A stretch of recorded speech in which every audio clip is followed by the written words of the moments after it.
I am standing outside the chapel. The wake ended an hour ago. Folding chairs are stacked against the wall, the candles have been pinched out, and the air still smells like sampaguita and old incense. My cousin is already in her car, engine running, headlights cutting clean lines through the dark. She won't go straight home. Neither will I. This is PAG-PAG, the shake-off. You leave awake, but you don't carry its story directly across your threshold. You stop somewhere neutral first. A convenience store, a neighbor's gate, a park bench under a street lamp. Anywhere that isn't home. You end the old narrative outside, in a space that belongs to no one in particular, so the story closes there and doesn't follow you through your door. I learned this from my Lola in Camarines, sir. She was Bicolano, steady, and exact in the way she moved through the world, and her courtesy ran on boundaries you couldn't see but everyone in the house respected. She taught me to say Tabi po when I passed an old tree, a termite mound, a quiet corner of the yard where the grass grew darker. Excuse me, please. Not because you expect an answer. Not because you are afraid, because manners apply to more than the living, and a polite boundary calmly stated, consistently honored, is stronger than any locked door. The rules my Lola taught weren't spells or charms. They were house rules, practical thresholds that kept order when the visible world and the older, slower world brushed up against each other. Don't whistle after dark, sound carries farther than you think, and not everything that hears you is friendly. Don't call someone's name into the trees at dusk. If something answers, it won't be them. Don't joke about the dead on the way home from a funeral. The air is still listening, and some conversations close harder than others. These aren't superstitions. They're operational boundaries. The same way you teach a child not to open the door to strangers or shout their address to someone on the street. PAG-PAG works the same way. It isn't fear. It is hygiene. A protocol designed to keep the wakes wait, the grief, the unfinished business. The 36 hours of vigil and old photos and whispered arguments about inheritance from settling into your kitchen, your hallway, the corner of the room where your daughter sleeps. My cousin will idle in the 7-Eleven parking lot for 10 minutes. She'll buy a bottled water she doesn't need, check her phone under the fluorescent glare, and only then pull into her driveway. I'll sit on this bench under the acacia and let the night sort itself. I'll wait until the story I carried from the chapel feels like something I attended, not something I am still inside. There are names for what moves in that unsorted dark aswang, menanangle. The kumakatak that knocks 3 times and waits to see if you'll answer. But tonight, I am not naming them in detail because naming draws attention, and attention is a kind of invitation. Tonight, I am doing what my Lola did and what her mother did before her. I am making a stop. A breath between one threshold and the next. A boundary the older world recognizes as courtesy, and courtesy, she always said, is the cheapest insurance you'll ever buy. If you've ever felt the need to shower after a hospital visit, change your clothes after a funeral, or take the long way home after a hard conversation, you already understand the bones of this practice. You are shedding a context, completing a transition. PAG-PAG formalizes that instinct and turns it into a rule. The wake ends when you say it ends, and you say it ends somewhere that isn't home. The stop is not dramatic, it is deliberate. And in a moment I'll show you exactly what that stop looks like. The objects, the gestures, the small courtesies I'll perform under the streetlight, before I walk the rest of the way. But first you need to understand what we're really doing here. This isn't superstition, this is boundary literacy. The living world and the older world share the same roads, the same paths, the same thresholds. PAG-PAG is how you let one story end cleanly, so the next one can begin without confusion, without carryover, without something uninvited slipping through the gap while you weren't paying attention. My Lola called it respect. I call it operational clarity. Either way, it works. The night is quiet. The acacia is moving slightly in a breeze I can't quite feel. My cousin's taillights have already turned the corner. In a moment I'll stand. I'll dust off my skirt. I'll say the quiet words my Lola taught me. And then I'll show you the threshold, step by step, so you can see how a story closes on purpose instead of by accident. The stop comes next. Watch closely. The convenience store is 3 blocks from the chapel. Fluorescent white, humming coolers, a bored clerk scrolling her phone behind plexiglass. I push through the door and the chime announces me. That sound matters. It is witness. It is a timestamp that says I was here, in the world of small commerce and electric light, and not still standing in the shadowed vestibule of a wake. This is the stop, the ordinary center of PAG-PAG. You buy something small, bottled water, a pack of Panda Sol if the rack is stocked. The purchase itself is secondary. What matters is the exchange, cash or card, a receipt pressed into your hand, a thank you neither warm nor cold. It is a transaction that belongs entirely to the living, and that is the point. The vigil story ends here, under these lights in front of this counter. You mark the transition with something mundane, and the mundane is what cuts the thread. I reach into the cooler and pull a bottle of water. The chill bites my palm. I wasn't thirsty when I walked in, but I will drink half of it on the curb outside because finishing the bottle is part of the gesture. The clerk rings me up without looking at my face. I hand her a 20 peso note. She hands me change and a narrow strip of thermal paper that will fade to blank in a week. I fold the receipt once and tuck it into my pocket. That scrap is a stitch in time. It closes the vigil and opens the walk home. My Lola used to stop at the sari-sari store nearest the cemetery and buy a single bread roll, still warm in its waxed paper sleeve. She would eat it slowly on the bench outside, brushing crumbs from her lap, letting the shop's radio fill the silence. Naka PAG-PAG ka na? Have you shaken it off? Was the question my titas would ask each other in the car, and the answer was always a nod and the name of the store. Yes, at Aling Tessie's. I bought Sprite. It wasn't about the Sprite, it was about being seen, counted, and returned to the register of ordinary days. This practice travels. I've done it in Manila, in a 7-Eleven bright enough to land planes. I've done it abroad, in a bodega in Queens where the cashier spoke no Tagalog but the transaction worked the same. Light witness. A receipt, a sip of cold water under a street lamp. The logic is portable because the boundary it guards is universal. Don't carry grief straight into the kitchen. Don't let the weight of vigil settle where your family eats breakfast. The stop keeps the emotional vapor from condensing on your walls. There is a subtler layer my Lola never spelled out but lived by instinct. The unseen guests. The things that linger near wakes, drawn by flowers and old prayers and the slow hours of candle flame, don't follow you past a living exchange. They respect small commerce the way they respect running water and iron nails, and a broom stood bristles stuck behind the door.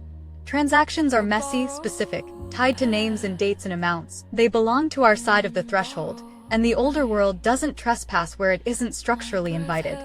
So I stand outside the convenience store and drink the water slowly. My phone buzzes in my bag, a cousin's message, a neighbor confirming the post-died funeral meal schedule, and the glow of the screen is another kind of timestamp.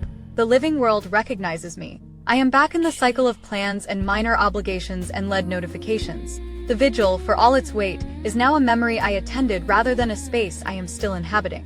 I finish the bottle, crush it gently, and drop it in the bin by the curb. My skirt no longer smells like incense. My hands no longer feel like they've been folding and unfolding a borrowed rosary. I've shaken it off. The story that began in the chapel 3 nights ago has closed cleanly, here under the streetlight with a receipt in my pocket and an empty bottle in the trash. Now, I am ready to meet the threshold. Not the chapel door, not the convenience store chime, but the one that matters most, my own front gate, my own hallway, the line between the street and the place where my family sleeps. And that threshold has its own customs, its own courtesies, its own way of asking, are you alone or did you bring someone with you? The next scene will show you how to answer that question, how to cross cleanly, how to make sure that when you step into your house you step in whole and unaccompanied, carrying only what you meant to carry and nothing that followed you by accident. PAG-PAG isn't finished until you are home, but it is the stop, this one, the ordinary one.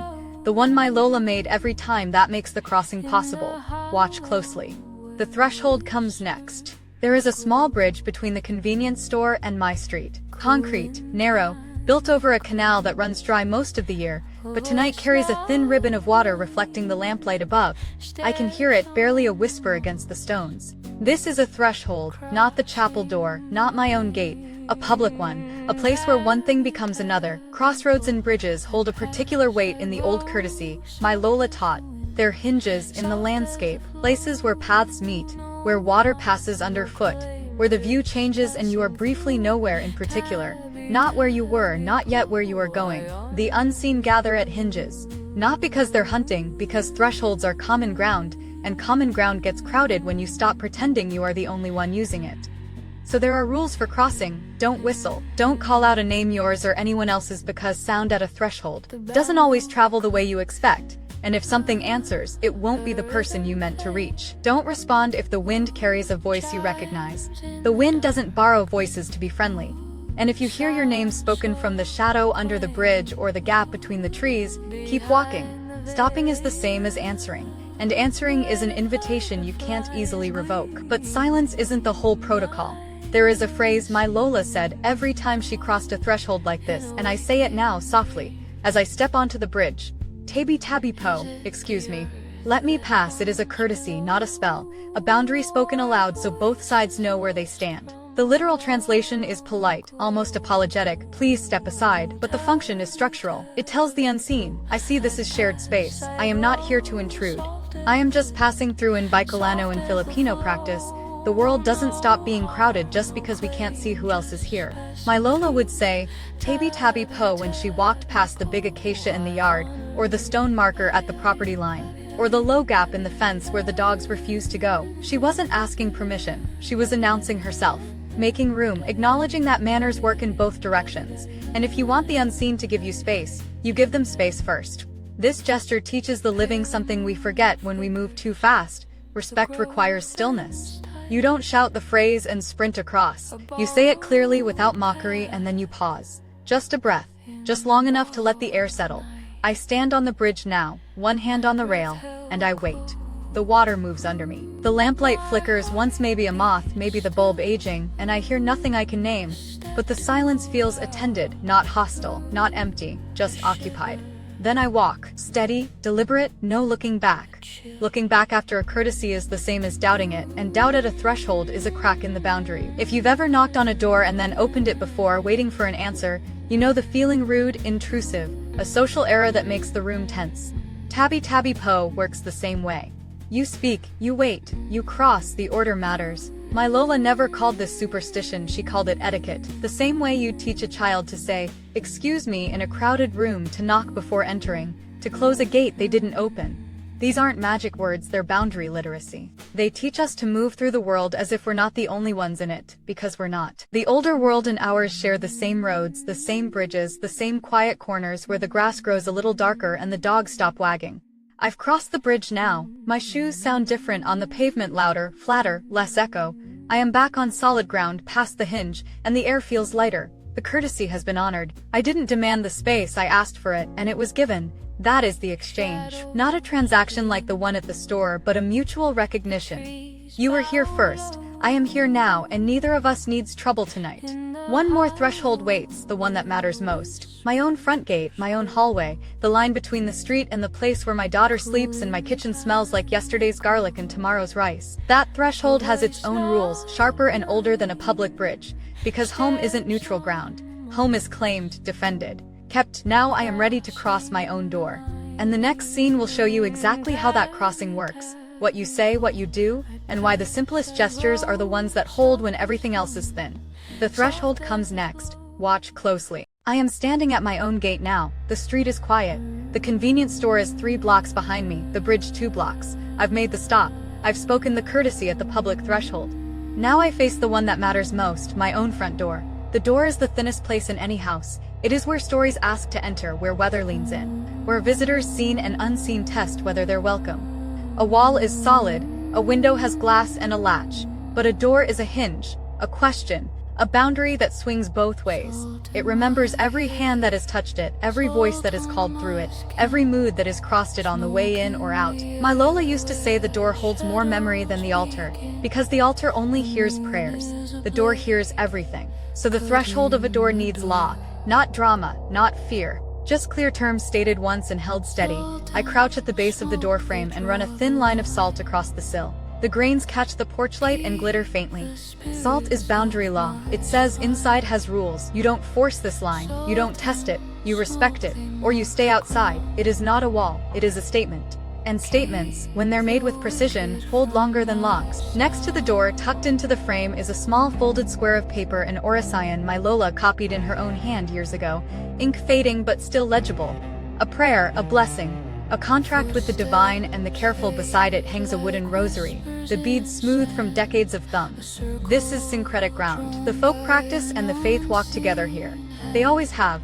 The church gave us prayers, the ancestors gave us salt and thresholds, and the knowledge that courtesy works in both directions. My household honors both, because both have kept us safe. And safety isn't the place to argue theology. I straighten and take the garlic braid from the hook beside the door. 3 bulbs next, twisted and dried, hanging like a charm. I lift it briefly, let the scent touch my face, earthy, warm, unmistakably kitchen. Garlic isn't for the dead, it is for the living. It smells like care, like soup simmering, like my mother's hands when she cooked for us after school. That warmth is what a threshold needs. Not sterility, not cold iron. Just the reminder that this house is a place where people eat, sleep, argue about the electric bill, and wake up safe. I set the garlic back on its nail and place my palm flat against the door. I say the words my Lola taught me softly without theatrics. Hanggang dito na. You may come this far. Not a banishment, not a battle cry, just terms. The unseen are allowed to the gate, to the street, to the lamps glow on the pavement. But the door is the line. Inside is claimed, inside is ours. If you are not invited by name, you stop here. This isn't about fear, it is about clarity. A house without boundaries is a house where anything can settle, and not everything that settles is neutral. My Lola would say the same thing about neighbors, about salespeople, about relatives who overstay. Love them if you want, but make your terms clear at the door. The unseen deserve the same respect. Set the boundary plainly and most will honor it. Fail to set it and you'll spend years trying to reclaim space you never defended in the first place. Before I open the door, I check my hands. No borrowed rosary, no vigil card tucked in my pocket, no flowers from the wake, no candle stub I meant to bring home as a keepsake. Those objects belong to the chapel, they've done their work there. Bringing them across this threshold would be like bringing a stranger's coat into your bedroom and expecting it to feel like yours. Let the chapel things stay at the chapel. Let the wake close where it happened. This house has its own stories and they don't need the weight of someone else's ending layered on top. I take a slow breath. My body has been tense since I left the chapel, shoulders tight, jaw set, stomach knotted in that way, grief and duty not you. Now standing here, I let my body remember this house. The creak of the third floorboard, the smell of the detergent my daughter uses, the hum of the refrigerator that clicks on every 40 minutes. I am not at the wake anymore, I am home. My body needs to know that before I cross. I open the door, step inside, close it firmly behind me. The latch clicks, the house exhales, I am in, alone, whole, unaccompanied. But my clothes still smell like incense, my hair still holds the chapel's coolness, my skin remembers the candle heat and the folding chairs and the hours of sitting with the grieving. The door has closed, but I am not clean yet. The next boundary isn't salt or words, it is water. And water, my Lola said, is the kindest gate of all. The next boundary is water, watch closely. I am standing in my own hallway now, door closed, salt line behind me, and I can still smell the chapel on my skin. Incense, old wood, the faint chemical sweetness of embalming and flowers past their prime. I've crossed the threshold, but I am not finished. The next boundary isn't spoken, it is water. Water is the ordinary miracle. It ends one condition and begins another. You step into a river dirty and step out clean. You cup it in your hands and it becomes a mirror, a drink, a baptism, a reset. After a wake, water does what words and salt and courtesy can only frame. It returns you to yourself. Not because the dead were contaminated. Grief isn't contagion, but because the living need to re-enter their own days, and re-entry requires shedding what no longer serves. I've already showered. Hot water, the kind that fogs the mirror and loosens every muscle you didn't know was clenched. I stood under the stream longer than I needed to, letting it drum against my shoulders, my scalp, the base of my neck. The soap was plain, no ceremony, no chant, just the same bar I use every morning, because that is the point. Water doesn't need ritual to work. It is ritual. It washes the 36 hours of vigil off my hands, the chapel air out of my hair, the long stillness of sitting with the grieving out of my bones. When I stepped out of the shower, I was still sad, still tired, but I was mine again. The clothes I wore to the wake are folded in a small basket near the bathroom door, black dress, plain cardigan. The scarf my Taita lent me because the chapel ran cold at night. I won't wash them yet, not tonight. Let them hold the chapel for a few more hours, the chairs, the candles, the murmured prayers, the cousin who cried too loud, and the uncle who didn't cry at all. Those clothes did their job. They carried me through a hard passage. Tomorrow I'll wash them with the rest of the laundry, and they'll come out ordinary again, ready for the next meeting or errand or meal that needs a clean blouse. But tonight they rest. Let them hold what they held. Let the wash water be tomorrow's gate. I grew up near the skirts of Mount Izarag in Camarines Sur, where the rivers ran fast after every storm and crossings were part of the day. My Lola used to say that water changes you whether you ask it to or not. You walk into a river as one version of yourself, and walk out adjusted, cooler, lighter, claimed by something older than your name. She wasn't talking magic, she was talking physics, biology, the reality that immersion alters. Your body knows what your mind loves to debate, that the spiritual, the psychological, and the cultural aren't separate systems. They're the same system, read 3 different ways. Water works on all of them at once. Now I am dressed in house clothes, loose pants, an old tutret soft from years of washing, bare feet on cool tile. My hair is still damp, heavy down my back, smelling like shampoo and clean water instead of vigil and incense. I pour myself a glass of water from the pitcher in the fridge and drink half of it standing at the counter. My throat remembers. This is home. This is the taste of my own kitchen, my own cups, the filter my daughter installed last year because she read an article about tap water and wouldn't let it go. I smile a little. The living are stubborn and specific and gloriously mundane. That is what makes a house a house. But PAG-PAG isn't finished when you've showered and changed. There is one more layer. The house itself needs acknowledgement. Not because it is fragile, because it has been holding you and yours while you were elsewhere, attending to someone else's ending, and now you are back. A house kept well is a house that knows its people. My Lola would walk the edges after returning from a wake check. The windows, the doors, straighten the cloth on the small altar in the corner, light a candle if one had gone out. Not obsessively, not with fear, just with the same care you'd give a friend who waited up for you. I am back. Thank you for holding steady. I move through my house now with that same attention. I check the latch on the back door. I glance at the window over the sink closed, screen intact, no gap where the night could lean in uninvited. I run my hand along the edge of the table, the back of a chair, the cool surface of the counter. These objects are mine. They know my routines, my daughter's laughter, the rhythm of mornings when the rice cooker clicks on, and evenings, when we argue gently over what to watch. They don't need a wake story. They've got their own. And then there is the small altar in the corner of the living room. Cloth, candles. A photo of my Lola, another of my father, a wooden Santos my mother brought from Naga. This is the heart of the house, the place where memory is kept on purpose, where prayers live even when no one is speaking them aloud. After a wake, the altar is where you close the loop, not because you are reporting in, because the ones you remember deserve to know you made it home safe, that you honored the dead without losing yourself, that you carried your grief carefully and set it down in the right place. The heart of the house asks to be acknowledged. Watch closely, the altar comes next. The altar sits in the corner of the living room, on a low wooden table my Lola gave me years ago. It is small, maybe 2 feet wide, but it holds everything that matters. This is the heart of the house, the place where memory is kept on purpose, the face my home shows to the unseen. It is built in 2 tiers because our household walks 2 roads at once and always has. The upper shelf is Catholic, a wooden crucifix, dark with age, a small ceramic Santo Neo in pale blue and gold, a card-sized image of the Virgin of Pia Francia Francia, patroness of Bicolano, her face serene under a golden crown. These are the saints my mother prayed to, the icons my Lola kissed before leaving the house. The guardians the church gave us and we claimed as ours. The lower shelf is older. A carved wooden figure, an anito small and severe representing the ancestors who held this family before baptism, before Spanish, before the saints learned our names.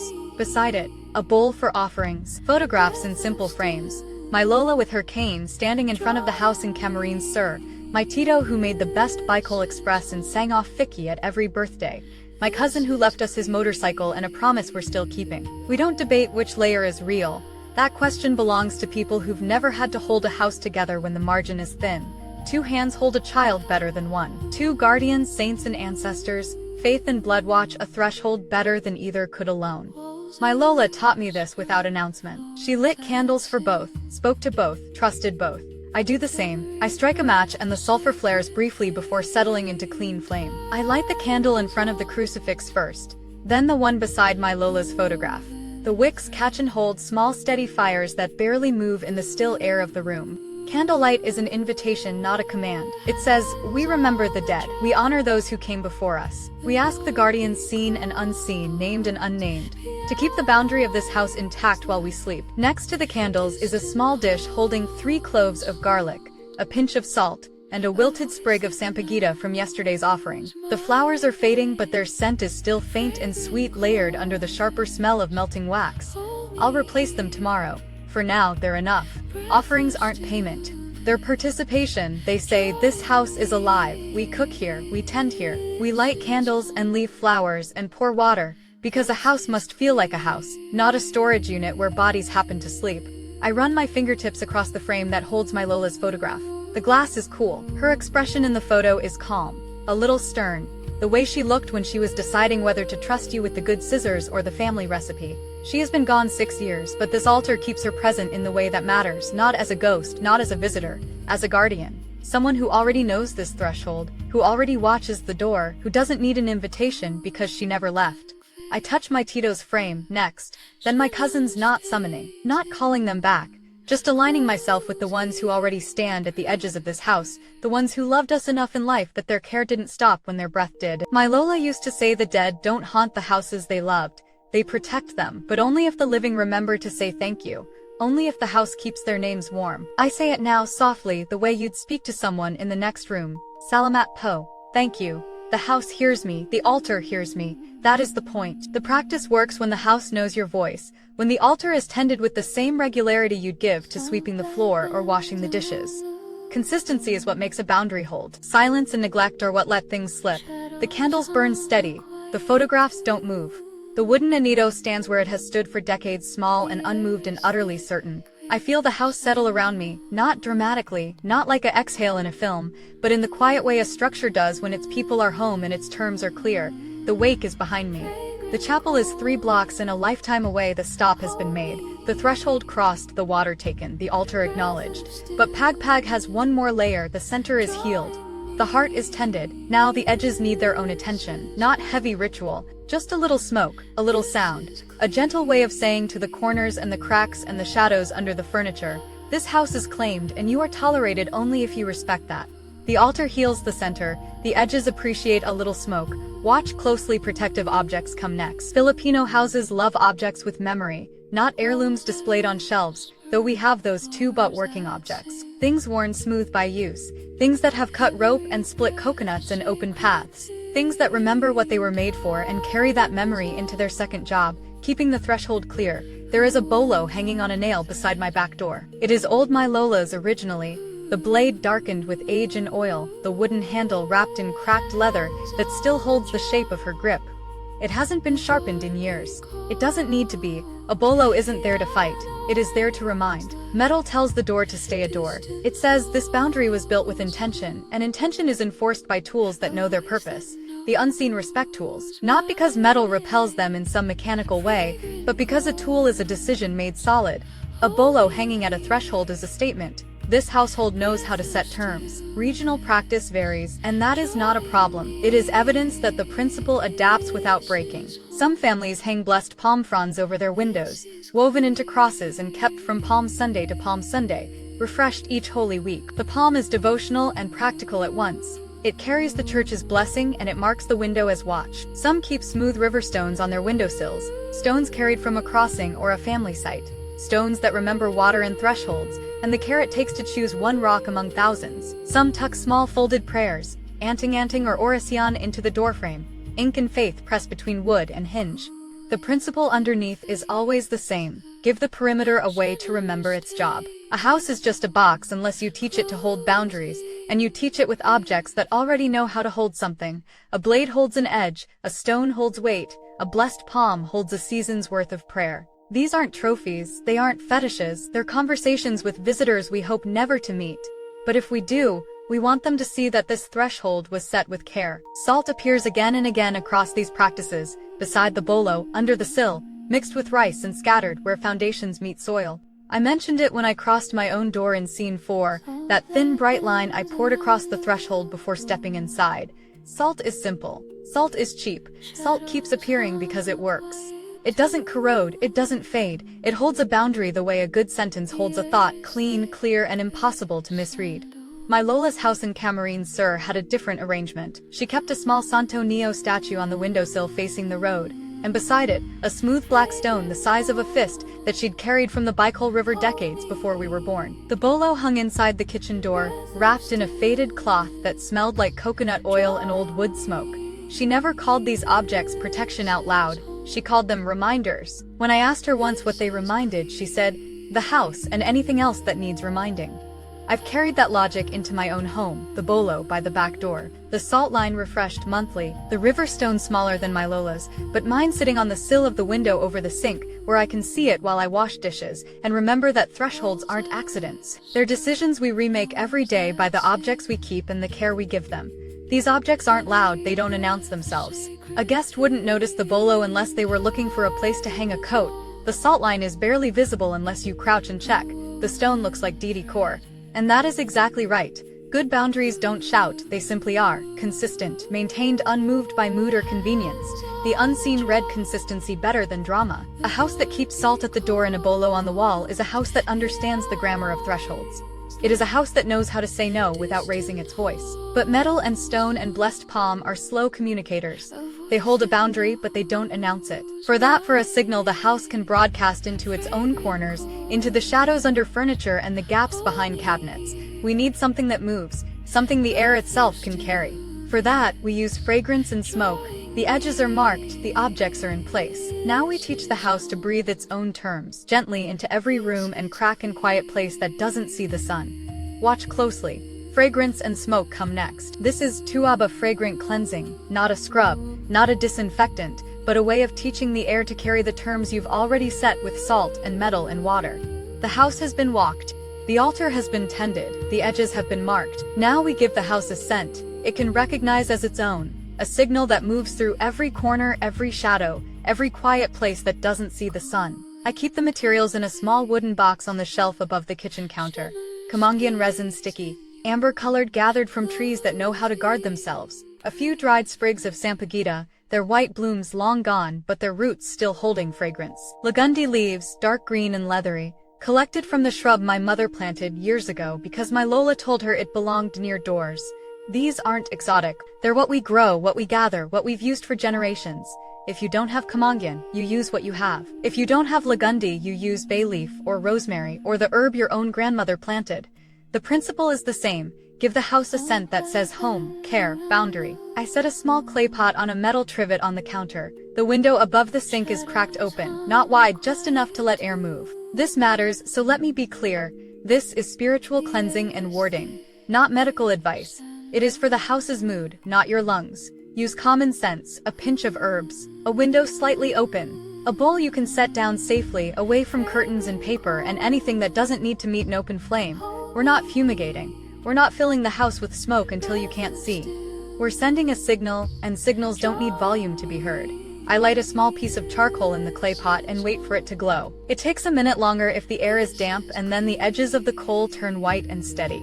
I drop a pinch of Kamangian resin onto the heat. It hisses softly, then begins to release a thin ribbon of pale smoke, sweet and sharp, resinous and old. The scent fills my nose before it fills the room. Incense, but earthier. Protective but not harsh. I add a dried sampagita blossom, then a small piece of Lagundi leaf. The smoke thickens slightly, layering scent on scent, and I let it rise for a few seconds before I lift the pot by its cool handle and carry it away from the counter.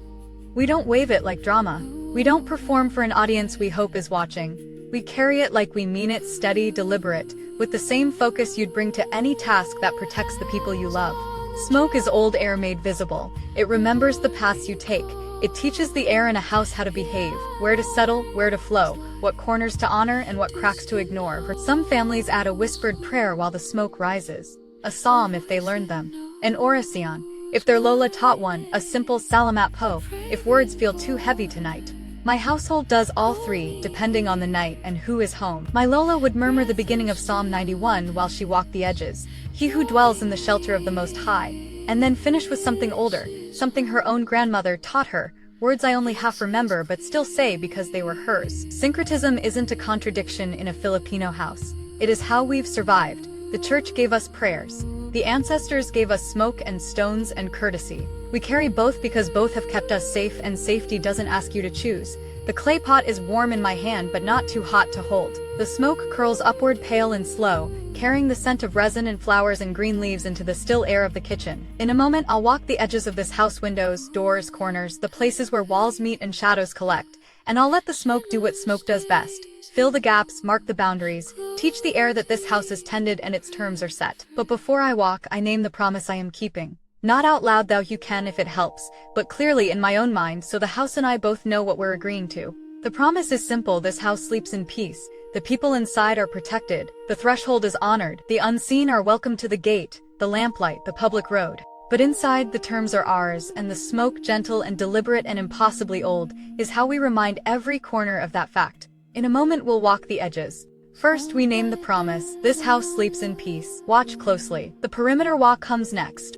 We start with the front door, the one I crossed an hour ago with salt on the threshold and terms in my mouth. The clay pot is warm in my hand, the smoke rising slow and steady, carrying Kamangian and Sampaguita and Lagundi into the air. I hold the pot near the hinge closed but not touching, and let the smoke curl around the metal, the wood, the small gap where door meets frame. A breath for the hinge, a breath for the latch. Not waving, not performing, just presence, deliberate and clear. The front door is the edge that takes the most weight. It swallows every hello and goodbye, every departure to a wake and every return from one. It holds the memory of who came in last and who didn't come home. After a vigil, doors think too much. They hold too much. The smoke is how we teach them to let go. I give the door one full slow breath of scented air, then move to the first window. Windows are watching edges. They hold light during the day and reflect the room at night, and in between they collect what the house is feeling. The window over the sink, the window in the hallway that faces the neighbor's wall, the small high window in the bathroom that no one opens but me. I bring the pot to each one, hold it level with the sill, and let the smoke rise along the glass and frame. Each window gets its courtesy. Each edge gets a chance to remember that it is part of a house that sleeps in peace, not a house that holds vigil forever. If a corner feels heavy, if the air there is stiller than it should be, or if I've avoided that spot all week without knowing why, I let the scent sit there one extra beat. Like placing a hand on a worried shoulder, not aggressive, not fearful, just steady. The smoke doesn't fight. It teaches, it fills the gap and says, this is the smell of care. This is the scent of a house that knows its own name. You are welcome to rest here if you mean no harm, and if you do mean harm, you've already lost because this threshold was set long before you arrived. I move to the second bedroom, the corner where the old bookshelf stands and the dust collects no matter how often I sweep. I let the smoke pool there briefly. Then the hallway, where the walls narrow and the light never quite reaches at night. Then the back door, the one that opens onto the small yard where my daughter used to play and now just holds a clothesline and a pot of wilting basil I keep meaning to water. The back door gets the same attention as the front, hinge, latch, the small gap at the bottom where the weather stripping has worn thin. A breath for each, we give the smoke time to speak. Not because it is magic but because time is the grammar of care. Rushing this walk would be like brushing your teeth in 5 seconds and calling it clean. The house would know, the edges would know. So I move slowly. I pause at each station. I let the scent settle before I move to the next threshold. The clay pot is cooler now, the charcoal dimming, the smoke thinning to a pale thread. But it is enough, it has always been enough. The longer I live away from Baikal, the farther I am from the house where my Lola taught me these gestures. The more I understand that these practices aren't superstition, they're literacy. The ability to read a house the way you'd read a person. Where it is tense, where it is tired, where it needs a hand on its shoulder and a reminder that it is doing fine. PAG-PAG isn't about fear. It is about relationship. It is about teaching your home that you see it, you tend it, you honor the work it does holding you in yours while the world outside stays complicated and loud. I return to the altar in the corner of the living room. The candles I lit earlier are still burning, smaller now, their flames steady and low. I set the clay pot on the cloth beside my Lola's photograph and let the last of the smoke rise toward the ceiling. The ember in the pot glows faintly, then fades. The room exhales, not dramatically. Not like a door slamming or a light switching off, just the quiet way a space does when its terms have been honored and its edges have been taught to remember peace. I step back. The house feels lighter, not empty, never empty, but clear. The vigil is behind me. The chapel is closed. The stop was made, the threshold crossed, the water taken, the altar acknowledged, the edges walked. PAG-PAG is complete. The night is no longer the night of the wake. It is just a night. My night. Our night. The one my household will sleep through safely because the boundaries were set with care and the house knows how to hold them. The perimeter is walked. The smoke has spoken. The house remembers itself. Now we close the loop and name what we've done plainly, so anyone watching can carry it forward. Watch closely. The night becomes a night again. PAG-PAG isn't fear of the dead. It is love for the living. It is the practice of saying, I attended grief. I honored the ending. And now I return to the house where my people sleep, and I return carefully. Not because the dead are dangerous, but because transitions matter, because thresholds hold weight, because a house kept well is a house that knows the difference between a guest and an accident. Let me walk you back through what we've done tonight. I left the chapel after a wake and I didn't go straight home. I made a detour, stopping under streetlights and convenience store lamps because PAG-PAG begins with distance. A breath between the vigil and the threshold. Then I made a stop, a small purchase, a receipt, a sip of cold water, to mark the moment the wake story ended, and my own night resumed. I crossed a public threshold at a bridge and said Tabi po, the old courtesy that asks permission and offers respect to the unseen who share the crossroads with us. Then I came to my own door, the edge that matters most, and I set the terms. Salt across the threshold, garlic hanging by the frame, the phrase my Lola taught me, hanggang dito na. You may come this far. I stepped inside, alone and whole, carrying only what I meant to carry, I showered, I changed. I let water do what water does. Wash away the chapel air, the vigil hours, the weight of sitting with grief that wasn't mine to hold forever. I folded my funeral clothes and let them rest, still holding the story they carried so I didn't have to. I walked to the altar in the corner of my living room and lit candles for the guardians who watch this house. The saints my mother prayed to and the ancestors who held this family before the saints learned our names. 2 hands hold a house better than 1. I touched the frames of those I've lost and said thank you because the dead who loved us don't haunt the houses they protected. They guard them still, if we remember to keep their names warm. I checked the edges, the bolo by the back door, old and unsharpened but steady. The blessed palm over the window. The smooth river stone on the sill that remembers thresholds and water, and the care it takes to choose one rock among thousands. These objects aren't trophies. They're reminders. Tools with memory. They teach the house to hold its boundaries the way a good sentence holds a thought. Clean, clear, and impossible to misread. Then I prepared 2 fragrant cleansing, and I walked the perimeter of my home with smoke and scent, teaching the air to carry the terms I'd already set with salt and metal and water. I gave each edge its courtesy, each door, each window, each corner that holds shadow. I let the smoke speak where words would be too loud, and when the ember faded and the pot cooled, I set it beside the altar and let the house exhale. Now the night is just a night. Not the night of the wake. Not the night I carried someone else's grief across town in my chest. Just the night my household will sleep through safely, because the boundaries were set with care, and the house knows how to hold them. You don't have to be from Camarines Sur to understand this logic. You don't have to speak Bicol or light Kamangyan, or say Tabi Tabi Po at bridges. You only have to live somewhere that remembers you when you cross its line. You only have to believe that how you move through the world, how you close a story, how you cross a threshold, how you say thank you, shapes the world that answers you back. Behavior writes reality, courtesy builds boundaries, love for the living means tending the edges so the people you protect can rest without carrying what doesn't belong to them. My Lola taught me this with gestures, not lectures. She made the stop at Aling Tessie's store. She said Tabi Tabi Po when she passed the acacia. She kept salt at the door and garlic by the window and a bolo wrapped in cloth inside the kitchen. She walked the house with smoke on nights when the air felt too still or the corners too crowded. She didn't call it magic, she called it housekeeping, the kind that protects more than floors. I am Krista. I still take the long way home after a funeral. I still stop under streetlights and buy water I don't need. I still say thank you to the empty air at bridges because the air isn't empty. And my Lola taught me manners work in both directions. And the houses that raised me, the ones in Camarines Sur, the ones I've built since, the ones I'll build tomorrow still answer when I say thank you. Still hold the boundaries I set, still sleep in peace because someone remembered to walk the edges and teach them their own names. The candles on the altar burn low and steady. The house is quiet. My daughter is asleep down the hall. The salt line at the door is unbroken. The night has become a night again, and that is the whole point. PAG-PAG lets you close one story so the next one can begin cleanly, without carryover, without confusion, without something uninvited slipping through the gap while you weren't paying attention. This is how a house is kept. This is how a threshold is honored. This is how the living protect the living. One careful boundary at a time. Keep blasphemous, folks.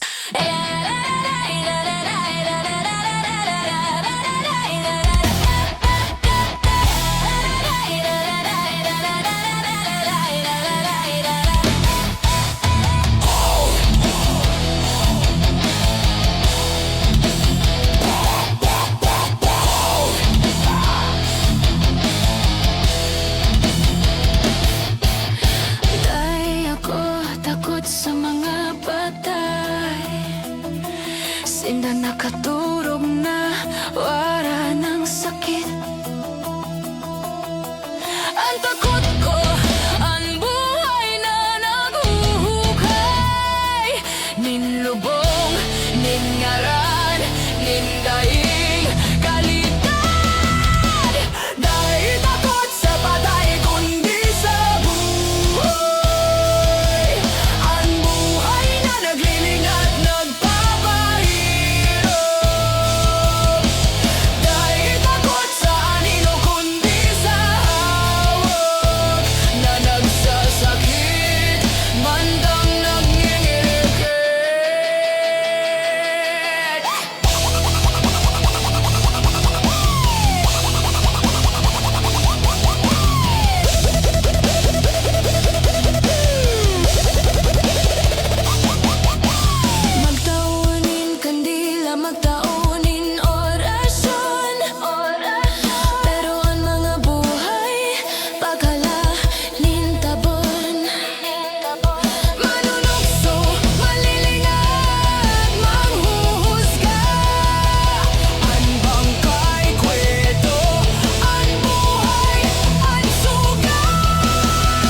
God.